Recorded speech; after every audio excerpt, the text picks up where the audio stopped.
Hello everyone, welcome to complex engineering. तो अभी हम लोग डीसी मशीन के कंस्ट्रक्शन के बारे में बात करेंगे। फिर उसके बाद हम लोग हर एक पार्ट के बारे में डिटेल में डिस्कशन करेंगे। तो जो डीसी मशीन है उसका जो कंस्ट्रक्शन है वो आपको कुछ इस तरीके से मिलेगा। तो यहाँ पर अगर आप ये कंस्ट्रक्शन को अगर केयरफुली नोटिस करो तो सबसे पहले आपको क्या दिखाई दे रहा है। सबसे पहले आपको ये दिखाई दे रहा है, ये वाला पार्ट। तो ये वाला जो पार्ट होता है इसको हम लोग बेसिकली बोलते हैं योक।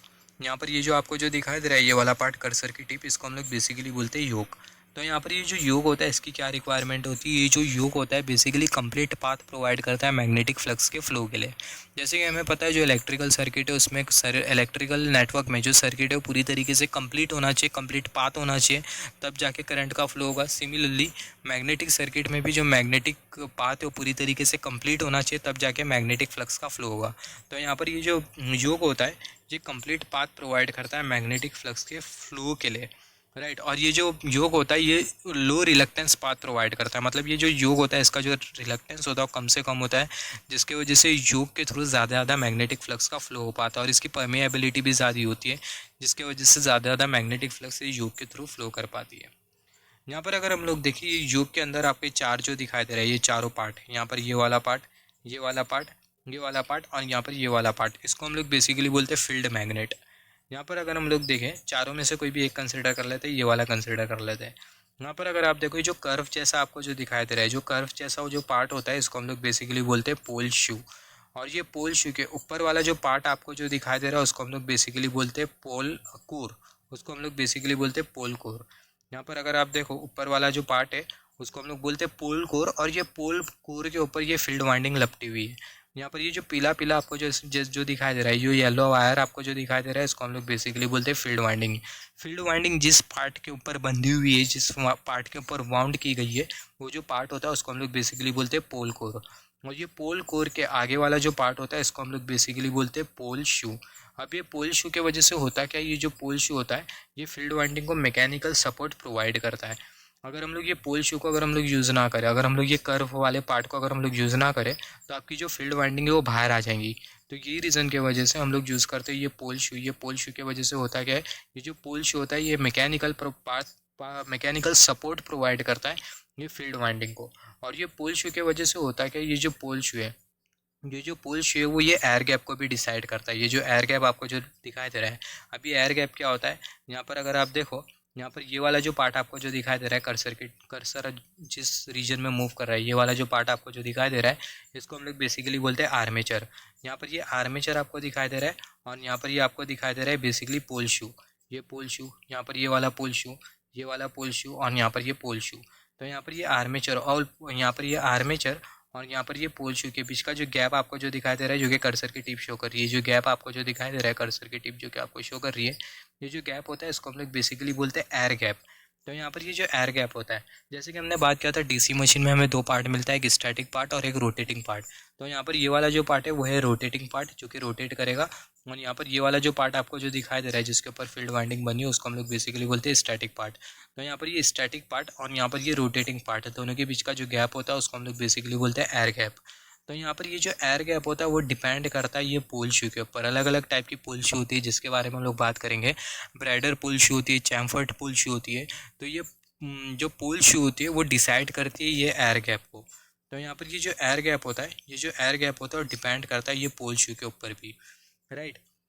यहाँ पर अगर हम लोग देखें जो एयर गैप आपको जो दिखाई दे रही है वो आपको कांस्टेंट दिखाई दे रही है, कांस्टेंट एयर गैप आपको दिखाई दे रही है, राइट। कांस्टेंट एयर गैप आपको दिखाई दे रही है।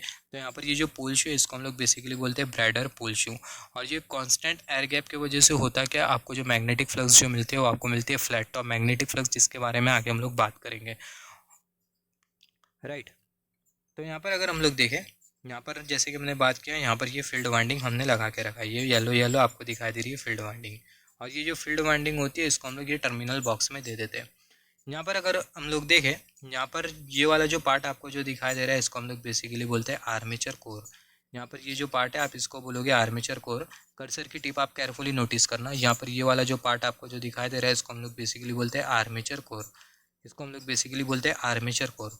और ये जो आर्मेचर कोर होता है इसके अंदर स्लॉट आपको दिखाई देता है। यहाँ पर अगर हम लोग देखें, यहाँ पर ये स्लॉट और ये स्लॉट में आपको 2 डॉट दिखाई दे रहा है, बहुत सारे स्लॉट दिखाई दे रहे हैं। कर्सर की टिप आप केयरफुली नोटिस करना ओवरऑल प्रोसेस में।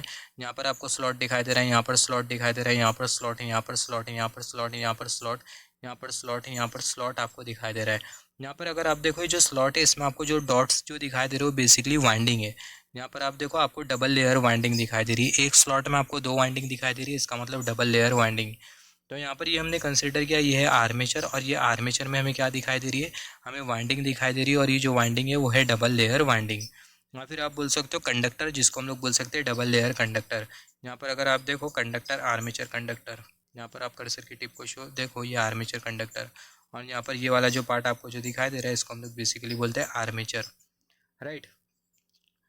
यहाँ पर अगर हम लोग देखें, यहाँ पर हमने बात किया आर्मेचर के बारे में। यहाँ पर ये जो आर्मेचर हमने जो कंसिडर किया, आर्मेचर जो की जो वाइंडिंग होती है और ये जो फील्ड वाइंडिंग होती है दोनों कनेक्टेड हो सकती है सीरीज़ में भी और पैरेलल में भी, राइट। सीरीज़ कॉन्फ़िगरेशन और पैरेलल कॉन्फ़िगरेशन में होता क्या है, सीरीज़ कॉन्फ़िगरेशन में बेसिकली होता क्या है इसके बारे में हम लोग आगे डिटेल में डिस्कशन करेंगे।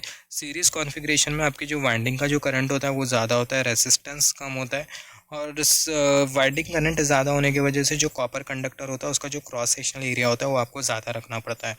फील्ड वाइंडिंग और आर्मेचर वाइंडिंग अगर पैरेलली कनेक्टेड है तो ऐसे केस में वोल्टेज ज़्यादा होगा, नंबर ऑफ टर्न्स आपको ज़्यादा रखने होंगे, वाइंडिंग का रेसिस्टेंस कम होगा।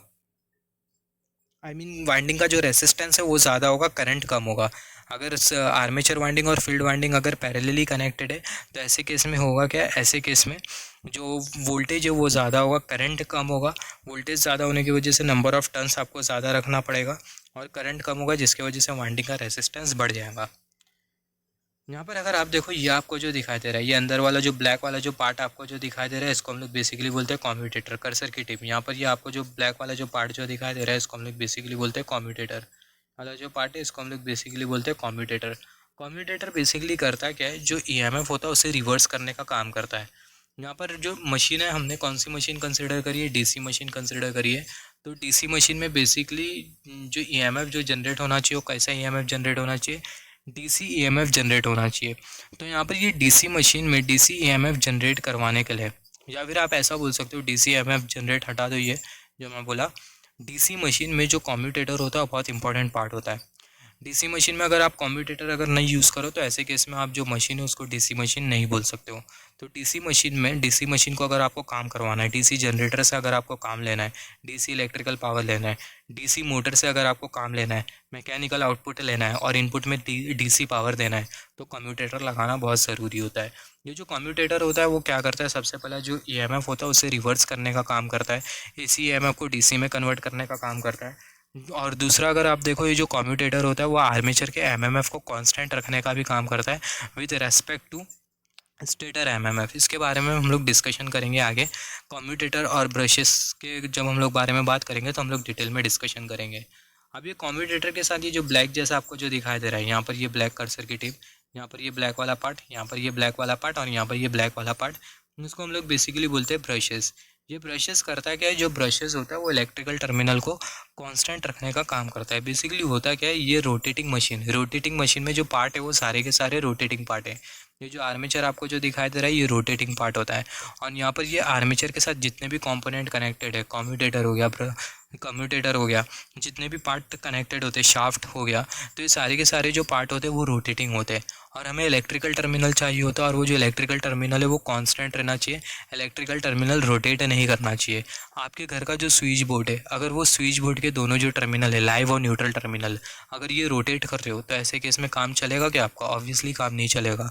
तो दोनों जो टर्मिनल है वो कैसा रहना चाहिए, स्टैटिक रहना चाहिए, स्टेशनरी रहना चाहिए। तो दोनों जो टर्मिनल है, सिमिलरली जो मशीन होती है डीसी मशीन, डीसी जनरेटर हो गया, डीसी मोटर हो गया, इसमें भी आपको 2 टर्मिनल मिलेंगे, पॉजिटिव टर्मिनल और नेगेटिव टर्मिनल। तो दोनों जो टर्मिनल है वो स्टैटिक होना चाहिए, स्टेशनरी होना चाहिए। तो जो टर्मिनल है उसे स्टैटिक या फिर आप बोल सकते हो स्टेशनरी रखने का काम कौन करता है? उसे स्टेशनरी रखने का काम करता है बेसिकली ब्रशेस।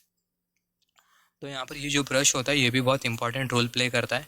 और ये जो ब्रश होता है बेसिकली बना होता है कार्बन का इसलिए बना होता है क्योंकि ये जो ब्रश होता है कार्बन ब्रश, बेसिकली जो कम्यूटेटर की जो सेगमेंट होती है उसके ऊपर उसके कांटेक्ट में होता है, और जो कम्यूटेटर सेगमेंट होती है वो घूम रही होती है, मगर आपका जो ब्रश होता है वो स्टैटिक होता है, राइट। तो आपका जो ब्रश है वो उसकी जो सरफेस है वो स्मूथ होना चाहिए। स्मूथ सरफेस रखने के लिए हम लोग यूज़ करते हैं बेसिकली कार्बन मटेरियल, मतलब जो ब्रश होता है वो बना होता है कार्बन का। स्मूथ सरफेस की वजह से जो स्पार्किंग होती है ब्रश और कम्यूटेटर के बीच में वो ना के बराबर में होती है, और आपका जो कम्यूटेटर होता है, आर्मेचर होता है, फ्रीली स्मूथली रोटेट कर पाते हैं। तो ये बेसिक कंस्ट्रक्शन होता है डीसी मशीन का। आगे के कॉन्सेप्ट में हम लोग हर एक पार्ट के बारे में बात करेंगे। नेक्स्ट वीडियो में हम लोग बात करने वाले पुल और पुल शू के बारे में बात करेंगे, फील्ड वाइंडिंग के बारे में बात करेंगे, फील्ड मैग्नेट के बारे में बात करेंगे। यहाँ पर ये आपको पूरा जो पार्ट जो दिखाई दे रहा है, यहाँ पर ये फील्ड वाइंडिंग, पुल शू, पोल कोर, इसको हम लोग बेसिकली बोलते हैं फील्ड मैग्नेट। ये पूरे पार्ट को हम लोग बेसिकली बोलते हैं फील्ड मैग्नेट, जो कि मैग्नेटिक फील्ड क्रिएट करने का काम करता है।